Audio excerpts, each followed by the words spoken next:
You're tuned in to Ask the Master Auto Technician. Car questions? Get answers right now. Call 850-763-0555. James Auto Center, we fix it right, guaranteed. Beep, beep, beep, beep, yeah. All right, good morning, everybody. This is Thursday morning show. I have Rob Lapham calling all the way from Port St. Joe. The election season is over. We actually returned back to our normal scheduled lives at this moment. So how are we doing this morning, Rob? Well, pretty good. A little tired, a little disappointed. Actually, disappointed is the wrong word. I guess let down because we don't have any campaigning to do this morning. Well, in a way, I'm very, very grateful. I think I've just about campaigned out, got that out of my system for a while now. But I know that you had 13. Was it 13 counties you had to cover during your? 19. I'm sorry, 19. I underestimated. I thought it was 13. 19. That's a lot of traveling, and I know your car put a lot of miles on it, getting from point A to point B. And I bet you realized during this time just how important it was to be able to have a car that was dependable. Because I know you were going places out in the middle of nowhere, were you not? I mean, you were going from here to Ocala. Yeah, I think the worst situation is 1 week I had a Monday evening campaign event for candidates in Suwannee Town. Yes. That's at the base of the Suwannee River in Dixie County on the Gulf of Mexico. And that's like 4 hours out, 15-minute speech, maybe spend a half hour talking to a few people at the end, and then 4 hours back again. Whew. Yeah. And then I had something more local. I think it was up in Bonifay. That was no big deal. But the following day, I had an event in Live Oak. Wow. And so going back and forth, spending 3 or 4 hours to get there, only a few minutes to chat with the folks, 4 hours back. And as I say, in the same week, I had I certainly burned up 1,200 or 1,500 miles just in that 1 week. Absolutely. With campaign obligations. One of the things I've noticed in running on the Libertarian Party is we've got to get a better ground game together. That is the secret to, I think, of a political party, is having supporters that are willing to put the volunteer hours in. I had a few here that were helping me out, but it's just got to get bigger. It's just got to be more organized. In the Libertarian Party, I know we've only been around for 40 years, but we've done this election. Are Johnson brought in over 4 million votes, I'm not mistaken, which is 3 million more than he did last time in 2012. So we are growing in the right way, and we did have a Libertarian take a seat in Miami-Dade County. And the Libertarian Party seems to be doing quite well down in Miami-Dade area. And maybe it'll start working its way up towards the Panhandle eventually. But, it's getting better. More people are realizing what libertarian means. A lot of people think libertarian means libertine. And I go, no, it's just the opposite of that. We are constitutional conservatives is what we are. We're physically sound and socially acceptable. We don't care how you live your life so long as you don't hurt anybody else. But once people understand that, they seem to embrace the libertarian philosophy. Did you see that yourself? The conflict between what libertarian really means and what people thought it meant? I do, not usually in the campaign speaking events because the people who came had some knowledge, but there certainly is too much, frankly, ignorance out there. And, in terms of what we do about it, I'm hopeful that at some point a sponsor, a patron, a multimillionaire or a billionaire takes an interest and is able to provide funding for some targeted objectives. Because it's not just making people aware. That's certainly a part of it. But the old parties take advantage of those things that we libertarians decry when the NSA does it. But they have data from companies like Aristotle and Melissa Data. They know what your income is, what your mortgage is, whether you get, what church you give to, if you give to one, whether you have a dog or a cat. All of this data is compiled in massive databases, and the old parties use it. Yes, for example, just last week, I think it was Sheldon Adelman who was reported to give $25 million to a PAC that was supporting the Trump campaign, and it turned out, I heard yesterday, it was $75 million.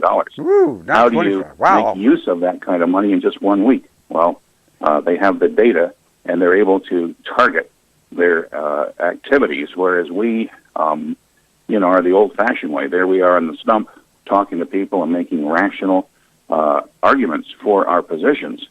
And I think we win the debate on the reasonableness of our political positions, but we just don't reach enough people. We've got to, until people ask me all the time about political parties. They say, I don't like political parties. I said, here's the reality, whether you like it or not. A political party is needed to get into office, because without a political party and someone standing behind you, it's very difficult to implement new ideas that the people want. And that's what it's about. You have to have that support of your political party. That's why the Republicans and Democrats do as well as they do.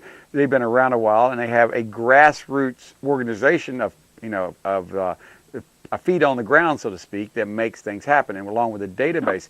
The Republicans have been behind the curve for years on this, where the Democrats they were light years ahead in 2012 and 2008. But I believe this year, I think, well, as you see, the elections, even though Hillary won the popular vote, Trump won the electoral college vote. Very close race still going about it, but it was because of data mining. It's because of, like you said, all that money that was organized going towards people, targeting certain people that are going to vote. And that's where they got out the vote, and that's how they won. I think I read today where there was, 9 million people voted less this time than in the 2012 election.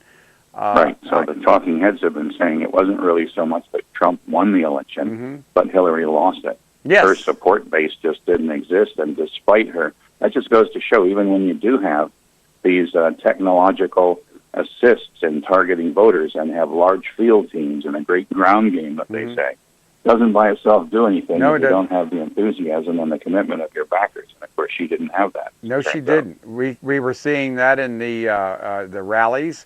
We were seeing Photoshopped pictures of Hillary's rallies. I saw one of them. I looked at it and go, is that for real, or someone just putting that up there? They actually saw that you could see the same crowd, the same person in the crowd, about 5 or 6 different places. And I'm going, why would someone Photoshop that other than to give the impression she had a large turnout? But Trump's rallies, you didn't even think about Photoshopping those. We had one here in Panama City where 22,000 people showed up. If we could just get 100 people to show up at a commission meeting, I would be ecstatic. I really would be. Dishonest left-wing media, month after month after month, painting a wrong picture. Don't get me wrong, James. There's dishonest right-wing media as well. Well, it goes both. I was watching yesterday a piece on Fox News, and it referenced the Admiral Kuznetsov, which is the Russian aircraft carrier entering the Mediterranean, and making noise about they're going to bomb Aleppo and blah blah blah, going to increase the war in Syria. That was the speculation. Right. What the report didn't say is that the Admiral Kuznetsov is the only aircraft carrier in the Russian Navy. Yeah. It doesn't make a balance and say, well, the United States happens to have 21 aircraft carriers, of which 10 of them, the Super Nimitz class, can outperform the Admiral Kuznetsov on a whole bunch of different parameters. And so the right-wing media here is, I would say, beginning to whip up some hysteria or at least concern on the part of the American public when the Russian Navy has nothing on the United States Navy. Well, and that's the right wing or the military-industrial military security complex trying to build a case for more defense spending. So it's not just the left-wing media that is not telling the truth. And the right wing gets into it also. Well, it's like Ron Paul said, when you have the warfare welfare state, they still want the money. They're just trying to argue where they're going to give it to. One wants to give it to their group of people. The other group wants to give it to their group of people. The warfare welfare state is not sustainable. And unfortunately, one of the things I have found out in office, most people ask, what are you going to do for me? I don't know if you saw that or not, but how if I vote for you, how is that going to help me? Are you going to? I like what I'm sorry. Go ahead. And that's what I kept hearing a lot of. So I found out everybody wants to vote for Santa Claus. If you can't, if you cannot promise them something you're going to do for them, there's no reason for them to vote for you. But if you say I want to make government smaller, they look at you going, well, that's not important. I go, yes, it is important to make government smaller, and that's the thing that. I really think people think it's the government's job to get bigger and bigger and bigger and to tell us how to control our lives. And I keep telling people, I said, anything the government's big enough to give you your rights or give things to you is big enough to take them away from you. Well, you had a prediction before the campaign was over that the $20 million of the half-cent sales tax annually that Bay County's projecting, that government will grow from what the present budget is at $297 plus million to over 600 million. I believe you got it, baby. Well, it's going to grow to over 600 million, not in the next year, but in the next 5 to Right. 7 years. Right. I didn't say the next year, Yeah, but okay. yeah, Next in 5 to 7 years. Yes. We're going to see it go Because from there's almost, the influx of money right there. we're going to see it go from $300 million our budget. We're going to see, I venture to say, in the next 5 to 6 years, we're going to double that, where it's going to be 600 million, because they're going to grow government. They're going to grow it, and then they'll take bonds out against it, and then they'll take loans on this with these bonds and everything, and then they'll go into debt, and then then we'll have an economic crisis, and then they'll go, oh no, what do we do again? We'll raise taxes again to take care of this. It seems like it's a vicious cycle that I don't think people seem to grasp the severity of it, Rob. It just ceases to amaze me how people seem to think they can vote their way by taxing themselves into prosperity. And I just say, why don't you just try cutting costs? Don't make government bigger. Don't be buying things you don't need to be buying. Fix what you have. Maintain what you have. And no long-term contracts with employees or companies. Well, that's the thing. Quit.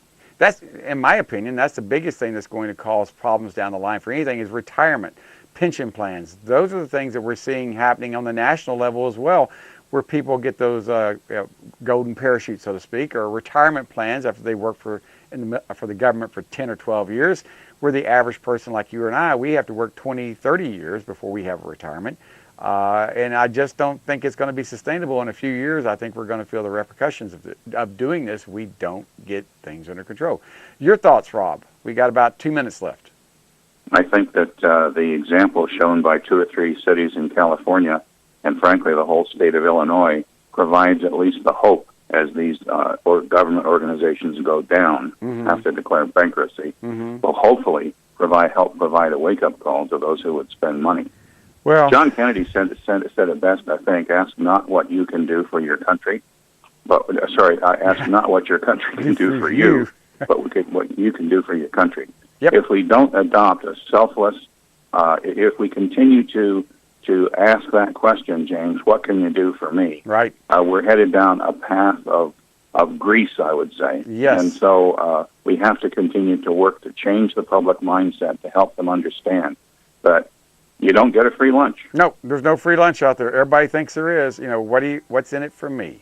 And that's the thing that's so disheartening. They don't realize that it's, what can your country do for you? But what can you do? I try to get people to get encouraged to, be an activist. If you're not an activist in your community, or if you're not an activist in any form or whatever, then you're a victim of the system because government is interested in you, whether you're interested in government or not. They're gonna run you if you're not careful. So that's why it's so important for people to run government instead of government running them. Because one or two things are going to happen: either we take charge of it, or it's going to take charge of us. That's what I'm seeing out there. Rob, thanks. Now, if you want to, we're going to go to a break. If you'd like to stay on, I don't know if you got anything more. You're welcome to stay on. I don't have Brian Armstead calling from Maryland this morning, or we'll talk to you next week. Whatever you want to do, sir. I don't know if you want to stay on. I'd be glad to stay on. There's nothing I need to do right now this morning except pick up some of your yard signs in Mexico Beach. So, that would be wonderful for me. Thank you so much. We'll be right back. Give us a call, 850-763-0555. If you have any questions for me, Rob Lapham, my beautiful bride, Anna Marie, out here. If you have any questions about anything about a car, you might want to know, whatever, we're here. Get it off your chest. This is free information Thursday, so give us a call. We'll be right back. James Auto Center, we fix it right, guaranteed. Beep, beep, beep, beep, yeah.